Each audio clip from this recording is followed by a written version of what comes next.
Welcome to World True Crime, where we uncover the haunting realities behind the world's most chilling cases. Each story is a journey into darkness, where secrets, lies, and choices collide with tragic consequences. Join us as we seek the truth hidden in every case. Rosana Galliano was having dinner with her sister Monica in the living room of her house in Alonso de la Vera Cruz. When her phone rang, it was her husband, José Arce, calling to say he was running late to pick up their sons, Geronimo and Nahin, ages 4 and 3. Rosanna answered the call, but struggling to hear, stepped out into the garden to talk. As she tried to communicate with José, a figure emerged from the trees, took a few steps toward her, and pulled out a gun. The assailant fired 6 shots, leaving 29-year-old Rosanna's body just steps from her home. Rosana Galliano was born in the late 1970s in Buenos Aires, Argentina. She was the youngest child with 2 brothers named Oscar and Gustavo and a sister named Monica. Her parents were Raldo and Graciela. The details of her childhood and teenage years are a bit of a mystery, but it's known that she finished high school in the late 90s. During this time, Rosana's dad, Raldo, worked as a mechanic. Early in 2001, José Arce showed up at Ronaldo's workshop. José was born on November the 22nd, 1948. He had lived abroad for over 30 years in places like Greece and the United States, where he even spent 4 years in prison for drug trafficking. Eventually, José returned to Argentina in 1996, owning 8 properties in a posh area of Buenos Aires. José and Rosana met when he brought his vintage car for repairs at her father's shop. Despite the significant age difference, they started dating quickly. At that time, Rosana was unemployed and quite reserved. José appeared to be financially stable, but in reality his wealth came from his mother, Elsa, who was still in the United States. When José, at the age of 52, proposed to 22-year-old Rosana, her mother, Graciela, questioned if he was too old for her daughter. José argued that love knew no age. Looking for assurance, Graciela turned to Rosana, who, in a whisper, confirmed her desire to marry him. The couple got married on November 17, 2001, after just 7 months of dating. José claimed that his cheerful, modern, and smart personality won Rosana over. Soon after, they had a son named Gono, but not long after problems began to show. José was a controlling and jealous man who often belittled Rosana and her family. This abuse eventually became physical, leaving Rosana feeling trapped and fearful. José's intimidating presence, reinforced by owning 2 guns, ensured he kept control of the situation that Rosana's family was painfully aware of. It was common for José to show off his guns either when someone visited their home or when he was out visiting others. One time, while painting their house, Rosana's brother Oscar witnessed José physically assaulting her, telling her to shut up. Before hitting her on another occasion, her father noticed bruises on Rosana's back, and she simply told him that José had dragged her across the pavement. Despite these troubles, Rosana and José welcomed their second child. Rosana tried her best to make the relationship work, hoping to provide a stable home for their children. However, her efforts were constantly undermined by José's temper and disrespectful behavior. To make matters worse, José's mother, Elsa, controlled the household from afar, making decisions about their lives. During her short visits to Argentina by 2006, Rosana had endured unbearable abuse and finally reported José for domestic violence. Her family was largely unaware of the full extent of her suffering months. Later, Rosana filed a second complaint, including a request for a medical examination due to her injuries. Following this, she opened up to her sister Monica, and they made a pact to communicate whenever something happened. Monica became her sanctuary and support. Whenever life with José became unbearable, Rosana would visit Monica's apartment with her children, though José dictated when they must return, often with death threats. At times, he verbally abused, Rosana criticizing her abilities as a mother. Eventually, she decided to move in with Monica and the children, while José stayed at his house. After some time, Rosana filed another complaint and sought a divorce, resulting in a restraining order against José. They only met at a neutral property in Alonso de la Cruz for child visitation as arranged by the court. It was there that Rosana shared the extent of her ordeal with the gardener, Daniel Gonzalez, who lived nearby, was married, and had a daughter. Rumors suggested a secret romance between Rosana and Daniel, but this was never confirmed. Jose's threats continued, and Rosanna even played a voicemail for her brother Oscar, in which Jose talked about killing her. In mid 2007, while hanging out with friends at a bar, Rosanna met Oscar Lugo. He was 32, lived in Marino, and worked in a sewing workshop. They hit it off immediately, exchanged numbers, and started dating. Oscar Lugo was old-fashioned, a gentleman who was kind, attentive, and listened to her. For 29-year-old Rosanna, who had been through endless turmoil, it felt like she was rediscovering a nearly forgotten life. Oscar Lugo noticed Rosanna's lack of confidence and the fear in her. By December 2007, he had joined her for the holiday festivities, even dressing up as Santa Claus to delight her sons. But the happiness was marred by Jose, who kept tabs on Rosanna's every move, aware of her new relationship and panicked by the looming divorce. Jose called Rosanna, offering her a truck to end things with Oscar Lugo. She refused, and it was her new boyfriend who accompanied her to the hospital. During a severe nervous breakdown out of options, Jose hatched a plan financed by his mother, Elsa. They meticulously arranged to hire a hitman whose identity remains a mystery. On January 16, 2008, Rosanna and her sister Monica went to El Rano to pick up her sons, age 4 and 3. The handover was delayed by Jose, with excuses at 9:15 p.m. Jose called claiming Geronimo had a fever, and he would take him to the hospital and return him the next day. However, Rosanna insisted on having the children back to care for Geronimo herself. The call was brief, and then she went inside around 9:53 p.m. Rosanna texted Oscar Lugo with a casual message about their plans for the next day at 10 p.m. Rosanna and Monica sat down for dinner at 10:50 p.m. Jose called again, and this conversation turned into a deadly trap. Rosanna went out to the garden for better reception, where a shadowy figure emerged from behind the trees and shot her 4 times with a .45 caliber gun. Hearing the shots, Monica screamed, saw Rosanna stagger and collapse. Frantic Monica tried calling 911 without success, then asked her boyfriend to alert the police.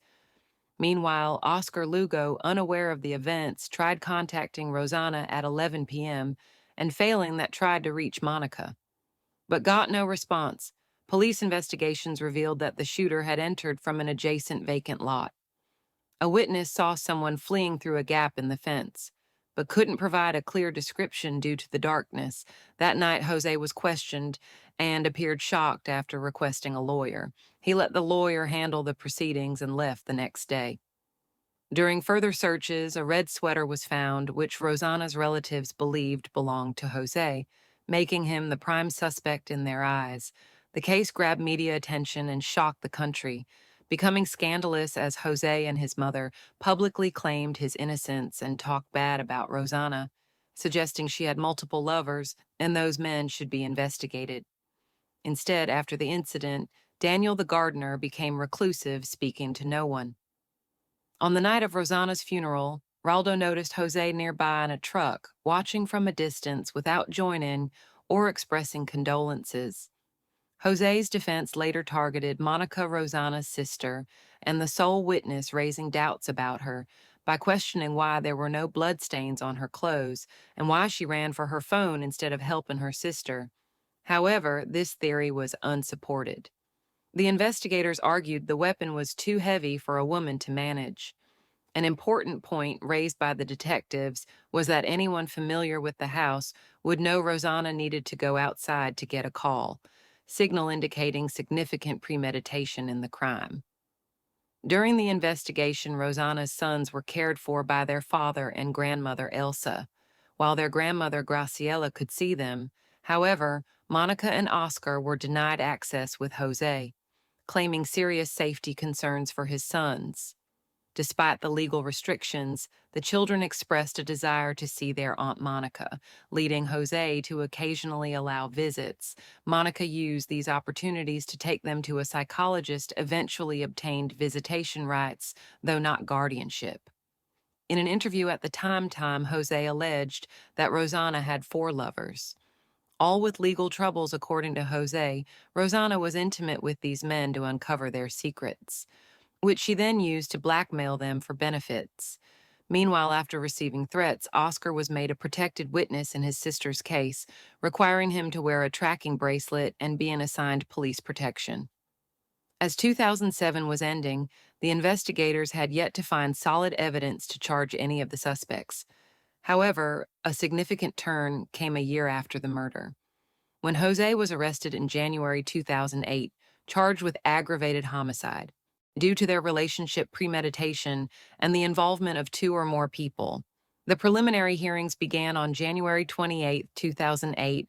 Ronaldo, Graciela Monica, and Oscar testified about Jose's repeated threats, violent nature, and use of firearms for intimidation. The mother also presented the last text messages from her daughter to the prosecutor. After the hearing, Raldo expressed feeling a heavy burden, but found relief in fulfilling his duty to his daughter's memory. The next day, Oscar Lugo Rosana's former boyfriend testified against Jose, describing him similarly to the family's view. He mentioned Jose's attempts to tarnish his and Rosana's reputations, adding that Rosana believed Jose's claims of her having multiple lovers were a tactic to discredit her in their impending divorce. Jose's lawyer downplayed the allegations of Jose's emotional instability and aggression, suggesting they were echoing Rosana's narrative. On February 7, 2008, a 12-hour investigative session took place with Jose's mother, traveling from the United States for her turn to testify. Meanwhile, a new search at El Rano yielded no new evidence. By then, Rosana's family suspected her mother-in-law's involvement in the plot. As a result, Raldo and Graciela's lawyer considered requesting her arrest. In defense, Jose and his mother's lawyer argued that Jose's mother had stated in her testimony that she bought houses for her grandchildren, believing the divorce and settlement would not harm them. It was also added that it was untrue that Jose's mother and Rosana had a bad relationship. The media continued to debate the circumstances of Rosana's death and the notion that Jose orchestrated the murder, hinting at another perpetrator. Despite the suspicions, Jose was released on bail and took care of his children later. The court deemed the police protection for Oscar Rosana's brother, who worked as a taxi driver. On the early morning of July 5, 2008, Oscar was attacked by two armed men.